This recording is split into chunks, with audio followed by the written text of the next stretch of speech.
Friends, எல்லோரும் எப்படி இருக்கீங்க? நல்லா இருக்கீங்களா? லாஸ்ட் ஃப்ரைடேவோட ஃபுல் டே விலாக் தான் இந்த வீடியோவில் ஷேர் பண்ணியிருக்கேன். வின்டருக்கு வஃப்ரா ட்ரிப்புக்கு ஒரு 10 ஃபேமிலி சேர்ந்து போகலான்னு பிளான் பண்ணியிருந்தோம். அங்கே போய் சமைக்கிறதுக்கு வேணுங்கிற திங்ஸ் எல்லாம் லிஸ்ட்டு போட்டு ஃப்ரெண்ட்ஸ்குள்ளேயே நாங்களே ஷேர் பண்ணிட்டோம். யார் யார் என்னென்ன திங்ஸ் வாங்கிக்கலாம், ஈஸியாக இருக்கும் அப்படின்னு சொல்லிட்டு. ஸோ அவங்கவுங்க டியூட்டி டைமுக்கு தகுந்த மாதிரி ஷாப்பிங் பண்ணிக்கலாம். எங்களுக்கு ஃப்ரைடே சாட்டர்டே லீவுங்கிறனால லாஸ்ட் ஃப்ரைடே பர்ச்சேசிங்க்கு போயாச்சு. இது வந்து B2Cன்னு ஒரு ஹோல்சேல் ஷாப்பு. நிறைய ஹோட்டல்ஸ்க்கெல்லாம் இங்கே தான் பல்க் குவான்டிட்டியாக வாங்கி சேல் பண்ணுவாங்க. கொஞ்சமாக குவான்டிட்டி வாங்கிக்கலாம், பட் எல்லாமே ஹோல்சேல் ரேட்டில் தான் இருக்கும். வீட்டுக்கும் கொஞ்சம் அதிகமான குவான்டிட்டி வாங்கும்போதே இந்த கடையில் வாங்குவோம். இட்லி அரிசி, பொன்னி அரிசி, பருப்பு அந்த மாதிரி ஐட்டம்ஸ் எல்லாம் இங்கே கொஞ்சம் மொத்தமாக ஹோல்சேல் ரேட்டுக்கு வாங்கிக்கலாம். ஃப்ரைடேங்கிறனால பசங்களாம் கொஞ்சம் லேட்டாக தான் எழுந்திருப்பாங்க. ஸோ அவங்களுக்கு டிஃபன் மட்டும் ரெடி பண்ணி வச்சுட்டு நாங்கள் வந்துட்டோம். எத்தனை ஃபேமிலி போகிறோமோ அந்த எல்லா ஃபேமிலியும் இந்த எல்லா எக்ஸ்பென்ஸையும் நாங்கள் ஷேர் பண்ணிக்குவோம்.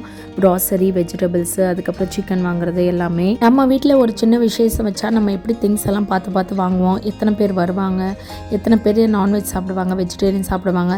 ஸோ எல்லாமே பார்த்து வாங்க வேண்டியது இருந்துச்சு. ஸோ ஷாப்பிங்லாம் முடிக்கிறதுக்கே எங்களுக்கு மத்தியானம் ஆயிடுச்சு. அந்த ஹோல்சேல் ஷாப்பில் இல்லாத கொஞ்சம் திங்ஸ் எல்லாம் நாங்கள் ஹைவேயில் வந்து வாங்கிட்டோம். ஏன்னா எல்லாருக்கும் செலவும் ரொம்ப ஜாஸ்தி வந்துடக்கூடாது. அதே டைமு நம்ம பசங்களுக்கும் வேணுங்கிறது, நமக்கு வேணுங்கிறது எல்லாமே வந்து போய் வாங்கிக்கலாம் அப்படின்னு. ஏன்னா அங்கே போயிட்டா அந்த ஃபார்ம் ஹவுஸ் கிட்ட வேறு கடையெல்லாம் ஒன்றும் இருக்காது. அதனால் ஓரளவு நம்ம நினச்சா பசங்க நூடுல்ஸு, ப்ரெட்டு அதெல்லாம் கேட்பாங்க. ஸோ அந்த மாதிரி ஐட்டம்ஸு, ஸ்நாக்ஸு அந்த மாதிரி வாங்கிட்டோம். பொதுவாக நம்ம வெளியிலன்னு போயிட்டாலே பெரியவங்கலேருந்து சின்னவங்க வரைக்கும் எல்லாருக்கும் ஏதாவது சாப்பிட்டுட்டே இருக்கணும் அப்படின்னு தோணும். ஸோ அங்கெல்லாம் போயிட்டால் பசங்க நல்லா ஓடி ஆடி விளையாடிட்டு நினச்சப்ப வந்து பசிக்குது ஏதாவது செய்யுங்கன்பாங்க. ஸோ அங்கே போயிட்டு நம்ம என்ஜாய் பண்ணாமல் ரொம்ப குக்கிங்லேயும் இருக்க முடியாது. அதனால் ஈஸியாக செய்யக்கூடிய ஐட்டம்ஸ் அந்த மாதிரி வாங்கிட்டோம். கொஞ்சம் ஒரு ஃபேமிலியில் 4 பேத்துக்கு செய்கிறதுக்கும் ஒரு 40 பேத்துக்கு செய்கிறதுக்கும் நிறைய டிஃப்ரென்ஸ் இருக்குது. நம்ம லிஸ்ட் போட்ட திங்ஸ் எல்லாமே ரொம்ப குறைச்சும் வாங்க முடியாது, ரொம்ப ஜாஸ்தியாக வாங்க முடியாது. ஏன்னா ஜாஸ்தியாக வாங்கிட்டால் அங்கே போய் வேஸ்ட்டு நிறையா ஆயிரும். குறைச்சும் வாங்கினா அங்கே முன்ன பின்ன ஆகும். ஸோ நம்ம அதை எக்ஸாக்ட் மெஷர்மெண்ட்டோடு நம்ம எப்போவுமே வாங்க முடியாது இந்த மாதிரி எல்லோரும் சேர்ந்து போகும்போது. ஸோ வர்றதை ஸ்ப்ளிட் பண்ணிக்குவோம். குவைத்தில் நிறைய ஃபேமிலிஸ்க்கு இந்த அனுபவம் இருக்கும். ஏன்னா இந்த மாதிரி லீவில் போய் ஸ்டே பண்ணிட்டு வருவாங்க. பேச்சுலர்ஸும் இந்த மாதிரி எல்லா குரூப்பாக சேர்ந்து போகிறவங்களும் இருக்கிறாங்க. ஒரு ஃபேமிலிக்கு செய்யும்போது நம்மளுக்கு எக்ஸாக்ட் அளவு தெரியும். நம்ம வீட்டில் எத்தனை பேர் எப்படி சாப்பிடுவாங்க அப்படின்னு தெரியும். ஆனால் ஒரு குரூப்பாக நிறைய பேர் போகும்போது சாப்பாடு விஷயத்தில் நம்ம ரொம்ப கரெக்டாகவும் செய்ய முடியாது. வேஸ்ட்டாக போனாலும் பரவாயில்ல, பத்தாமல் போயிடக்கூடாதுங்கிறதுல நம்ம எல்லாருமே வந்து ஒரு கான்ஷியஸ் இருக்கோம். அதனால் கொஞ்சம் கூட குறைய திங்ஸ் எல்லாம் வாங்கிட்டு நாங்கள் வீட்டுக்கு வந்துட்டோம். வீட்டுக்கு வந்துட்டு லஞ்சுக்கு பிரியாணி செஞ்சுருந்தேன். ராணி வந்து கொஞ்சம் வெஜிடேரியனுக்கு தேங்காய் சாதமும் புளி சாதமும் செஞ்சுட்டு உருளைக்கிழங்கு ஃப்ரை பண்ணியிருந்தாங்க. நான் கொஞ்சம் சிக்கன் பிரியாணி, கொஞ்சம் மட்டன் பிரியாணி செஞ்சுட்டு முட்டை பாயில் பண்ணிவிட்டு பாயசம் ஸ்வீட்டுக்கு செஞ்சுட்டு கொண்டு போயிருந்தாங்க. எனக்கு கிச்சனில் தனியாக இருந்தால் கொஞ்சம் ஓரளவு சீக்கிரம் செஞ்சுருவேன். நிறைய பேர் இருந்தால் கதை தான் பேசிகிட்டு இருப்பேன். ஸோ வேலை வந்து ஸ்லோவாக தான் ஓடும். ஸோ செஞ்சதெல்லாம் எடுத்துகிட்டு போய் அங்கே வச்சு எல்லாம் ஷேர் பண்ணி வச்சுட்டு சாப்பிட்டோம். இந்த ஃப்ரெண்ட்ஸ் எல்லாம் பார்த்து 1 வருஷம் ஆகுது. ஏன்னா லாஸ்ட் இயர் ட்ரிப்பு போகும்போது தான் பார்த்தோம். அதுக்கப்புறம் நாங்கள் ஃபோனில் தான் அடிக்கடி பேசிக்குவோம். ஸோ எல்லோரும் பார்த்ததில் எங்களுக்கு எல்லாம் ரொம்ப சந்தோஷம். பேசிகிட்டே சாப்பிட்டு முடிச்சாச்சு. சிக்கன் பார்பிக்யூ தந்தூரி பண்ணுறதுக்கு ஒரு 15 to 20 kg ஃப்ரோசன் சிக்கன் வாங்கியிருந்தோம். ஸோ அது எல்லாமே டீப் ஃப்ரீஸ் பண்ணிவிட்டு அதுக்கப்புறம் அதெல்லாம் கட் பண்ணி ஸ்லிட் போட்டு ஸோ எல்லாம் க்ளீன் பண்ணுறதுக்கு ஒரு பெரிய ப்ராசஸ்ஸு. ஸோ நானும் நஸ்ரீனும் ஃபஸ்ட்டு அதை ஸ்டார்ட் பண்ணிட்டோம். அது வந்து ஹோல் சிக்கன் கிடையாது, லெக் பீஸு, தை பீஸ் அந்த மாதிரி தான் இருக்கும். ஆனாலுமே அது வந்து ஃப்ரோசனுங்கிறனால அதை டீப் ஃப்ரீஸ் பண்ணுறதுக்கே ஒரு 10 மணி நேரம் மாதிரி ஆச்சு. ஸோ நாங்கள் வாங்கிட்டு வந்து நைட் ஃபுல்லாகவே அதை டீப் ஃப்ரீஸ் ஆக விட்டுட்டோம். என்ன தான் கட் பண்ண சிக்கனாக இருந்தாலும் அதில் வந்து கொஞ்சம் கீறி விட்டால் தான் நல்ல மசாலாலாம் உள்ளே இறங்கும். அதனால் கொஞ்சம் ஸ்லிட்லாம் போட்டுட்டு நல்லா க்ளீன் பண்ணி எடுத்தோம். இந்த குளிருக்கு நின்று கொஞ்சம் க்ளீன் பண்ணது கஷ்டமாக தான் இருந்துச்சு. ஆனால் ஃப்ரெண்ட்ஸோடு சேர்ந்து பேசிகிட்டே பண்ணும்போது வேலை கஷ்டமாக தெரியல. இவங்க 2 பேரும் எங்கள் ஃப்ரெண்ட்ஸ் கலை, எலிசபெத் 2 பேருமே ஒர்க் பண்ணுறாங்க. ஸோ மார்னிங் டியூட்டி முடிச்சுட்டு கொஞ்சம் ரெஃப்ரெஷ் ஆகிட்டு இங்கே ராணி வீட்டில் வந்து எங்களோட ஒர்க்கை ஷேர் பண்ணிட்டாங்க. ஒரு பேட்சு சிக்கன்லாம் க்ளீன் பண்ணி கட் பண்ணி எடுத்ததுக்கப்புறம் கலையும் எலிசபெத்தும் அவங்க ஒரு பேட்சை க்ளீன் பண்ணி கட் பண்ணி வச்சுட்டாங்க. ராணியும் இன்னொரு ஃப்ரெண்டு குணலக்ஷ்மியும் இஞ்சி பூண்டு பேஸ்டெல்லாம் அரைச்சி அதுக்கப்புறம் புதினாலாம் ஆஞ்சு எல்லாம் க்ளீன் பண்ணி வச்சுட்டாங்க. ஜென்ஸ் எல்லாம் எங்கள் வீட்டில் இருந்திருந்தாங்க. குட்டீஸ் எல்லாம் நம்ம கண் பார்வையில் இங்கேயே இருக்கட்டும்னு விளையாடிட்டு இருந்தாங்க. நடுவில் இதுங்க கம்ப்ளைண்ட்ஸும் வந்து சொல்லிச்சுங்க. அப்பப்போ பஞ்சாயத்தும் நடந்துட்டு இருந்துச்சுங்க. அன்னைக்கு வீட்டுக்கு வர முடியாத சில ஃப்ரெண்ட்ஸு டாஸ்க் மாதிரி வேலைங்களை எடுத்துகிட்டு அவங்களே செஞ்சு கொண்டு வந்துட்டாங்க.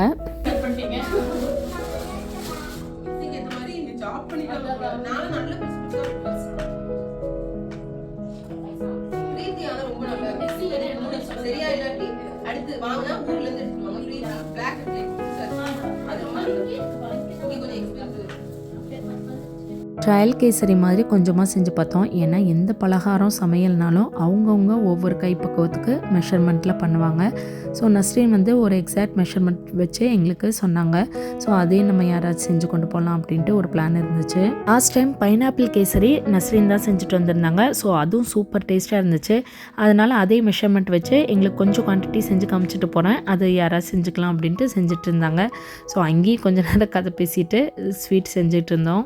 லாஸ்ட் டைம் வஃப்ரா போயிருந்தப்போ இந்த பிபிக்யூ மசாலா மேரினேஷன் எல்லாமே எங்கள் ஃப்ரெண்டு நஸ்ரீன் தான் போட்டிருந்தாங்க. ஸோ அது டேஸ்ட்டு ரொம்பவே சூப்பராக இருந்துச்சு. 2 ஃப்ளேவரில் பண்ணியிருந்தாங்க.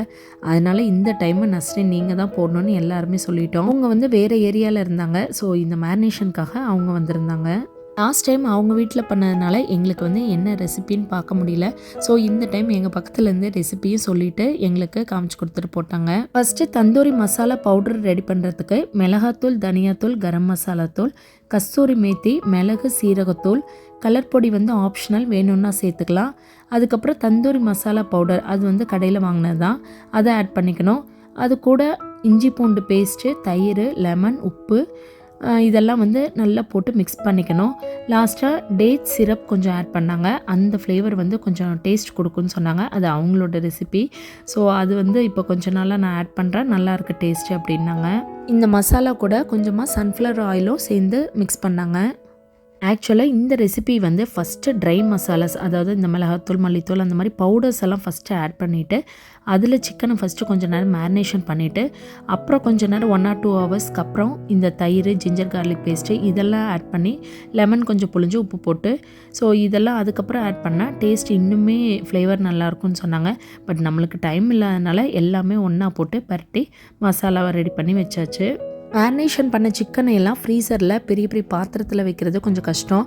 அதுக்கப்புறம் அதை எடுக்கிறதும் கொஞ்சம் கஷ்டம்னு ஜிப்லாக் கவர் வாங்கி ஒரு 2-3 ஃப்ரெண்ட்ஸ் வீட்டில் நாங்கள் ஃப்ரீசரில் வச்சிட்டோம். ஏன்னா ஸ்பேஸும் கம்மியாகும் அப்படின்ட்டு.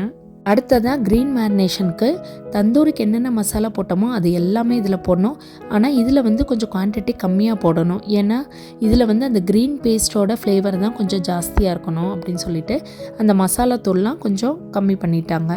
இந்த க்ரீன் பேஸ்ட் அரைக்கிறதுக்கு பச்சை மிளகாய், மல்லி, புதினா, கொஞ்சம் லெமன் ஊற்றி அரைச்சிட்டாங்க அந்த க்ரீன் கலர் மாறாமல் இருக்கிறதுக்கு. க்ரீன் மசாலாவுக்கும் சேம் மிளகாத்தூள், தனியாத்தூள், கரம் மசாலா, கஸ்தூரி மேத்தி, மிளகு, சீரகத்தூள் கொஞ்சம் போட்டுக்கணும். இஞ்சி பூண்டு பேஸ்ட்டு, தயிர் எல்லாமே போட்டணும். லெமன் வந்து நம்ம அந்த பேஸ்ட் அரைக்கும் போது நம்ம சேர்க்கறனால தனியாக சேர்க்க தேவையில்லை. அது கூட கொஞ்சம் பால் பவுடரும் சேர்த்துடணும். அது வந்து பால் பவுட்ரு வந்து ஒரு நல்ல டேஸ்ட் கொடுக்குதுன்னு சொன்னாங்க. அந்த பேஸ்ட்டையும் இது கூட சேர்த்து ஆட் பண்ணி மிக்ஸ் பண்ணிட்டாங்க நல்லா. இந்த க்ரீன் மசாலாவுக்கு கொஞ்சமாக சன்ஃப்ளவர் எண்ணெய் சேர்த்துட்டு அது கூட கொஞ்சமாக கடுகு எண்ணெய் சேர்த்துருந்தாங்க. கடுகு எண்ணெய்க்கு ஒரு தனி ஃப்ளேவர் இருக்குன்னு சொன்னாங்க. பெங்காலி ஃபுட்டு ரெசிபியில் எல்லாமே அவங்க குக்கிங்க்கு கடுகு எண்ணெய் தான் ரொம்ப யூஸ் பண்ணுவாங்க. கடுகு எண்ணெய்க்கு நிறைய ஹெல்த் பெனிஃபிட்ஸ் இருக்கும். அது ஒரு டிஃப்ரெண்ட்டான ஃப்ளேவராக இருந்துச்சு. ரொம்பவும் ஆட் பண்ணக்கூடாது. அந்த எண்ணெய் வந்து கொஞ்சமாக லைட்டாக ஃப்ளேவருக்கு மட்டும் ஆட் பண்ணிட்டா போதும். மெஷர்மெண்ட் எல்லாம் நஸ்ரீன் வந்து சிக்கனை பார்த்து இதுக்கு இவ்வளோ போடணும் அப்படின்ட்டு அவங்களே கணக்காக அளவாக போட்டுட்டாங்க. ஸோ நம்ம எவ்வளோ சிக்கன் யூஸ் பண்ணுறோமோ அதுக்கு தகுந்த மாதிரி நம்ம காரத்துக்கு உப்பு, புளிப்பு எல்லாமே நம்மளோட டேஸ்ட்டுக்கு தகுந்த மாதிரி ஆட் பண்ணிக்கலாம். கரண்டியெல்லாம் போட்டு நம்ம மிக்ஸ் பண்ணோன்னா மிக்சிங் அந்தளவு ப்ராப்பராக இருக்காதுன்னு கை போட்டே நல்லா மிக்ஸ் பண்ணியாச்சு. எல்லாம் போட்டு மிக்சிங் வந்து கொஞ்சம் கஷ்டமாக தான் இருந்துச்சு. அதுக்கு ஜென்ஸை கூப்பிடலாமான்னு பார்த்தோம். சரி நம்மளே முடிச்சாச்சு, எல்லா வேலையும் நம்மளே ஃபினிஷ் பண்ணிடலாம் அப்படின்ட்டு நாங்களே பேசிகிட்டே வேலையை முடித்து செஞ்சு வச்சாச்சு. எங்கள் தலைவி சூப்பராக மசாலாலாம் போட்டு எல்லாம் பக்காவாக ரெடி பண்ணி நாங்கள் எல்லோரும் சேர்ந்து மேரினேஷன் பண்ணிவிட்டு அதை பேக்கும் பண்ணி ஃப்ரீசரில் போட்டு வச்சாச்சு. லேடிஸ் எல்லாம் ஒன்றா சேர்ந்தால் வெட்டி கதையும் நல்லா பேசுவோம். அதே சமயத்தில் ப்ராப்பராக பிளான் பண்ணி வேலையும் உருப்படியாக நடக்கும். எப்போவுமே இந்த வெளியில் போகிற ட்ரிப்பு எல்லாமே லேடிஸ் தான் நாங்கள் பிளான் பண்ணுவோம். ஏன்னா பசங்களும் சரி, ஜென்ஸும் சரி, டியூட்டி போக, ஸ்கூல் போக, டியூஷன் போகன்ட்டு ரொட்டீனாக அப்படி ஷெட்யூல் போயிட்டே இருக்கோம்.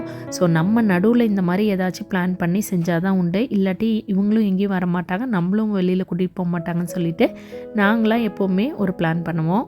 வேலையெல்லாம் சூப்பராக முடிச்சுட்டு எல்லாம் செல்ஃபிலாம் எடுத்துகிட்டு கொஞ்சம் நேரம் பேசிவிட்டு ஜென்ஸ் எல்லாம் இங்கே வந்தாங்க. அவங்களுக்கு டீ, காஃபி, டிஃபன்லாம் கொடுத்துட்டு கிளம்பி தனியாக வேலை பார்க்குறதுக்கு ஃப்ரெண்ட்ஸோடு சேர்ந்து பார்க்கும்போது ஜாலியாகவும் இருக்கும், சீக்கிரமாக வேலை முடியும். தேங்க்ஸ் ஃபார் வாட்சிங்.